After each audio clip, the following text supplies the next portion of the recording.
На этой неделе жители Якутии присоединятся к акции «Всероссийский день посадки леса». Таким образом, каждый сможет внести свою лепту в озеленение своего населенного пункта. Вне акции якутяне посадят цветы, деревья, разобьют скверы, парки, облагородят свои дворы. Об этом и не только мы поговорим сегодня с заместителем министра экологии, природопользования и лесного хозяйства республики Алексеем Агеевым. Алексей Николаевич, здравствуйте. Здравствуйте. Мы знаем, что акция проводится с 2011 года. Хотелось бы узнать, какие результаты она принесла. Да, на самом деле акция проводится по инициативе Федерального агентства лесного хозяйства с 2011 года. С каждым годом данная акция набирает все большие обороты, в том числе по республике Саха-Якутия все больше и больше жителей присоединяется к данной акции. Акция проводится в два этапа, весной и осенью. Обычно это где-то с середины мая до конца мая проводится акция в зависимости от природно-климатических и погодных условий региона. У нас в республике в прошлой акции за весенний-осенний период было высажено порядка 14 тысяч саженцев. Планируем в этом году эту цифру как минимум достичь. А скажите, как можно улучшить выживаемость саженцев? Кто должен за этим следить? Да, существует проблема на самом деле, когда высаживают саженцы в городах, поселках, населенных пунктах, требуется регулярный уход за высаженными деревцами.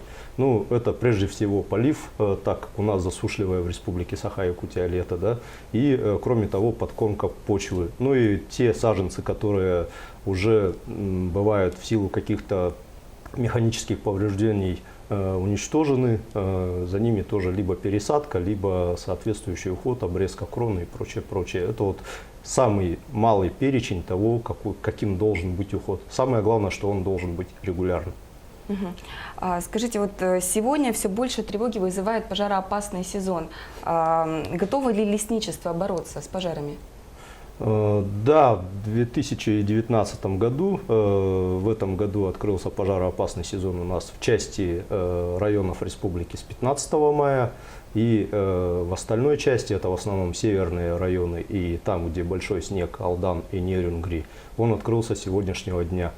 С начала пожароопасного итога, по итогам, так скажем, предварительным, уже возникло 6 лесных пожаров. Это на территории Усалданского, Намского, Амгинского лесничеств, Усьмайского. Но эти пожары были оперативно локализованы и ликвидированы. Площадь общая составила 150 гектаров. Скажите, сколько сил вообще задействовано в тушении пожаров? Вообще в этом году мы подготовили свои лесопожарные формирования, это ГАУ «Якутлесресурс» и ГБО «Лесоохрана» общей численностью 609 человек и 209 единиц техники. Эти 609 человек не только постоянные работники, но и также сезонные работники, которые нанимаются чисто на пожароопасный сезон. Это 188 человек. А какие превентивные мероприятия были организованы в поселениях и кто привлекался к таким работам?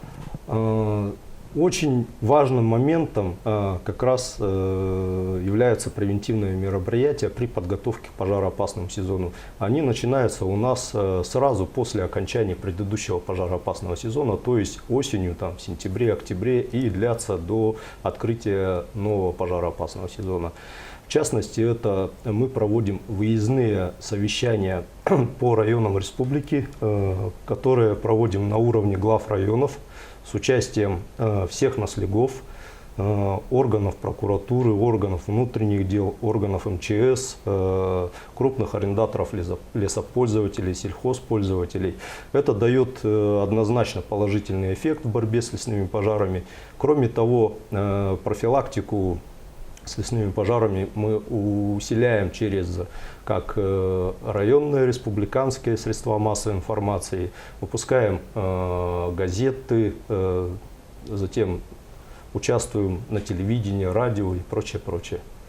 Я думаю, очень актуальный вопрос для многих жителей нашей республики. Какая ответственность предусмотрена за самовольный поджог сухой травы?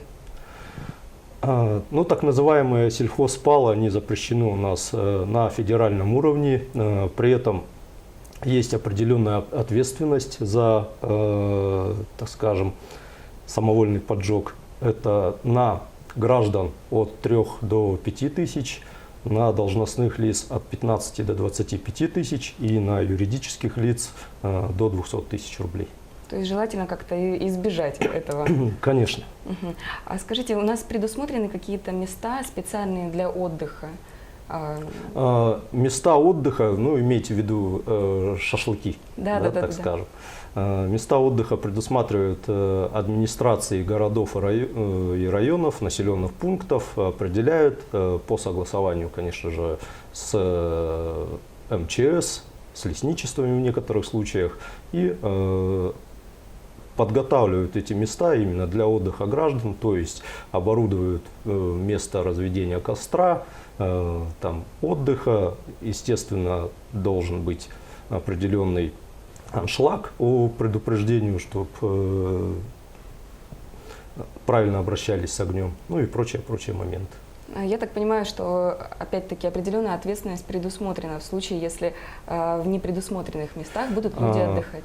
Ответственность здесь наступает, опять же, если это земли лесного фонда, то, как и в случае с запретом на сельхозпалы, определенная ответственность наступает в случае, если пожар возник на землях лесного фонда и принес какой-то определенный ущерб. Кроме того, хотелось бы отметить, что не только административная ответственность существует, но и уголовная. Это если ущерб составил более 5000 рублей насаждению. А с начала пожароопасного сезона, скажите, муниципалитеты какие вообще проводят мероприятия? Не сначала, а до начала пожароопасного сезона, опять же, муниципалитеты подготавливают все необходимые нормативно-правовые акты к открытию пожароопасного сезона. Принимаются работы оперативных штабов, готовятся населенные пункты к борьбе, так скажем, к защите от лесных пожаров. Это профилактические работы, превентивные мероприятия в виде минерализованных полос вокруг населенных пунктов, прочистка и подготовка противопожарных разрывов. Затем система оповещения должна быть в готовности. Ну, эту, так скажем, проверку готовности населенных пунктов осуществляет, опять же, Главное управление МЧС России по Республике Саха-Якутия. А муниципалитеты обеспечивают средствами тушения? Да, вот как раз на выездных совещаниях, которые мы проводим, всегда мы ходим с просьбой к муниципалитетам, чтобы запас противопожарного оборудования, инвентаря всегда был на местах. Кроме того, чтобы в каждом населенном пункте была соответствующая оперативная группа, которая могла бы незамедлительно выехать на лесной пожар и принять оперативные меры по его тушению. Ну, на те пожары в основном, которые могут нести потенциальную угрозу населенному пункту. А будет ли привлекаться к тушению пожара местное население? Ежегодно мы привлекаем местное население к тушению лесных пожаров. К примеру, в прошлом году мы привлекли порядка 2500 человек местного населения. В позапрошлом году, в 2017, более 10 тысяч местного населения. При этом необходимо отметить, что за прошлый год вся задолженность по тушению лесных пожаров перед физическими лицами была полностью погашена. И в этом году при серьезное обострение обстановки лесопожарной, конечно, мы будем привлекать местное население. А скажите, если в случае пожара у граждан сгорело и какое-то имущество, дом, например, участок, кто будет возмещать ущерб? Ну, вообще, конечно, в первую очередь должен быть установлен виновник, который нанес, так скажем, этот ущерб. Если же, как в случае с Забайкальем, виновник не установлен, это природные пожары, которые пришли, так скажем, по степи и уничтожены были дома, там уже принимается решение о выделении средств федерального бюджета либо с бюджета субъекта Российской Федерации. Да? Кроме того, посоветовал бы, наверное, рекомендовал бы каждому жителю республики, у которых есть потенциальная угроза, что с леса придет пожар, застраховать свое имущество и быть готовым, так скажем, к к осложнению. Но мы не допускаем такого момента, всегда оперативно отрабатываем в защите населенных пунктов совместно со всеми заинтересованными органами, в том числе с главами муниципальных образований. Помимо страхования, скажите, если вблизи населенного пункта полыхает пожар, что нужно делать людям, как они должны быть готовы? Ну, если совсем уже угроза пришла к населенному пункту непосредственно и уже нет возможности, так скажем, этот пожар остановить, то, естественно, в первую очередь нужно организовать эвакуацию. Это пожилые люди, дети, женщины. Ну и затем уже вывозить этих людей перпендикулярно движущемуся огню подальше, вот, так скажем, стихийного бедствия. Ну и если нет вообще возможности выходить, то нужно найти водоем, соответственно, рядом с ним обеспечить себя средствами защиты. Это марлевые повязки, чтобы дыхание сохранить. Затем обязательно мочить одежду, чтобы не получить ожоги, ну и прочее, такие вот моменты. А как работает министерство с другими ведомствами по координации именно в пожароопасный период?